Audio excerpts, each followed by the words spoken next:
Hi friends, நம்ம இன்னைக்கு இந்த வீடியோவில் என்ன பார்க்க போகிறோம் அப்படின்னா பேசிக் ஆரி கிளாஸ் கற்றுக்கிறதுக்கு என்னென்ன திங்ஸ் தேவைப்படுங்கிறதான் பார்க்க போகிறோம். ஃபஸ்ட் இதில் என்ன தேவை அப்படின்னா அந்த ஆரி ஸ்டாண்டு தான் தேவை. இது 18 இன்ச்சுல ஸ்டாண்டு. இதோட ரேட் என்னென்னா 350 ரூபா தான்.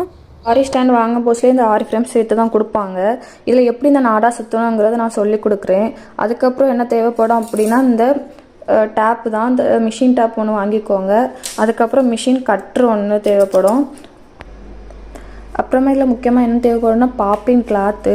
பேசிக் லெவல் கற்றுக்கிறதுக்கு ஃபஸ்ட் நம்ம ஒயிட் கலர் வாங்கினா போதும். அதில் கற்றுக்கிட்டா தான் நம்மளுக்கு என்னென்ன மிஸ்டேக் பண்ணுறோம் என்னென்ன பண்ணலங்கிறது நம்மளுக்கு கிளியராகவே தெரியும். அப்புறம் நீடில் பார்த்தீங்கன்னா இது 14ஆம் நம்பர் நீடில், துளி 14ஆம் நம்பர் நீடில். இது எதுக்கு யூஸ் பண்ணுறோம் அப்படின்னா அந்த சரி த்ரெட்டு சில்க் த்ரெட்டை வச்சு எப்படி அந்த இதை வச்சு பயன்படுத்துறது அந்த 14ஆம் நம்பர் நீடில். அதுக்கப்புறம் இது 23ஆம் நம்பர் நீடில். இது எதுக்கு அப்படின்னா பீடு ஒர்க் பண்ணுற போஸ்டில் இந்த நீடில் வச்சு தான் யூஸ் பண்ணுவோம். அப்புறம் இன்னொரு ஊசி ரொம்ப முக்கியமானது இதுதான், ஃப்ரெஞ்சு நாட்டு ஊசி. இது நம்பர் 18 நினைக்கிறேன். ஃப்ரெஞ்சு நாட்டு ஊசி இதை வச்சு தான் ஃப்ரெஞ்சு நாட்டு போட முடியும். அதுக்கப்புறம் எது தேவை அப்படின்னா இந்த மாதிரி மார்க்கர், அதாவது இந்த பென்சில் ஒன்று வாங்கிக்கோங்க. நம்ம எதாவது மார்க் பண்ணுறதுக்கு ஈஸியாக இருக்கும். அதுக்கப்புறம் ஒரு மிஷின் நூல் தேவைப்படும்.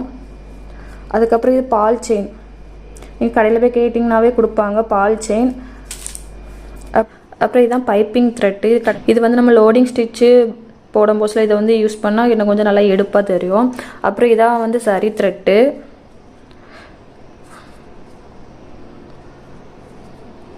அப்புறம் சில்க் த்ரெட்டில் ஒரு 4 கலர் எடுத்துருங்க. ஒவ்வொரு கலர்லேயும் 2 நூல் வாங்கிக்கோங்க.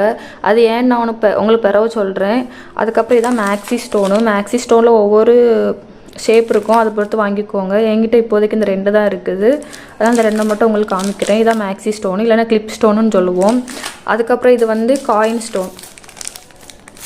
இதில் இதே மாதிரி 2 பாக்கெட் வாங்கிக்கோங்க. அதுக்கப்புறம் இது நார்மல் தான் ஸ்டோன். அதுக்கப்புறம் சம்கி ஒவ்வொரு கலர்லேயும் ஒரு 2 பாக்கெட் வாங்கிக்கோங்க. கிட்டத்தட்ட ஒரு 3 கலராவது தேவைப்படும். அதுக்கப்புறம் நம்ம என்ன பார்ப்போம்னா நம்ம டியூப் பீடு பற்றி தான் பார்ப்போம். டியூப் பீடில் அதே போல் தான், ஏதாவது 2 கலரில் 2 பாக்கெட் வாங்கி வச்சுக்கோங்க. இதான் பீடு. நம்ம பீட் கிளாஸில் அதாவது எத்தனை டைப் பீடு இருக்குது, அதை எப்படி யூஸ் பண்ணணும், என்னென்ன பீட்லாம் இருக்கும்போது பீட் டீட்டெயில்ஸில் அந்த கிளாஸில் வச்சு பார்ப்போம். அதுக்கு இது ஆரி எம்ப்ராய்டரி த்ரெட்டு. இதில் ஒரு 2 கலர் வாங்கி வச்சுக்கோங்க. அதுக்கப்புறம் பசை, அதாவது கம். எந்த கம் யூஸ் பண்ணோம்னா இப்போ நீங்கள் பேசிக் கற்றுக்கிறதுனால நார்மல் கம் யூஸ் பண்ணாலே போதும், அதாவது அந்த கம் யூஸ் பண்ணாலே போதும். நான் என்ன யூஸ் பண்ணுறேன் அப்படின்னா இது B7000. இதான் ப்ளவுஸுக்கு யூஸ் பண்ண முடியல. அந்த கல் அவ்வளோ சீக்கிரத்தில் கீழே விழாது, ரொம்ப நல்லதாகவும் இருக்கும், ரொம்ப சேஃபாகவும் இருக்குது. அதனால நான் இதான் யூஸ் பண்ணுறேன். அப்புறம் இது செயின் ஸ்டோனு. இதை எப்படி ப்ளவுஸில் யூஸ் பண்ணணும் எப்படிங்கிறத அந்த கிளாஸில் நம்ம பார்ப்போம். அப்புறம் இதான் சக்கரி. இதில் நிறைய டைப் இருக்குது, பெருசு மீடியம் சின்னட்டு நிறைய டைப் இருக்குது. இது என்ன டைப்போ அதுக்கேற்ற சக்கரி ஸ்டோன் கேட்டு வாங்கிக்கோங்க. இதுதான் சக்கரி ஸ்டோனு. இதுதான் சுகர் பீடு. இது எப்படி யூஸ் பண்ணணும், ப்ளவுஸ்லலாம் எப்படி யூஸ் பண்ணணும்னு சொல்லி இந்த கிளாஸில் பார்ப்போம். அதுக்கப்புறம் கட் பீடு, இதே நம்ம இந்த கிளாஸில் பார்ப்போம். அதுக்கப்புறம் இதான் ரொம்ப முக்கியமானது. இது கார்பன் சீட்டு. இது ட்ரேசிங் பேப்பர்.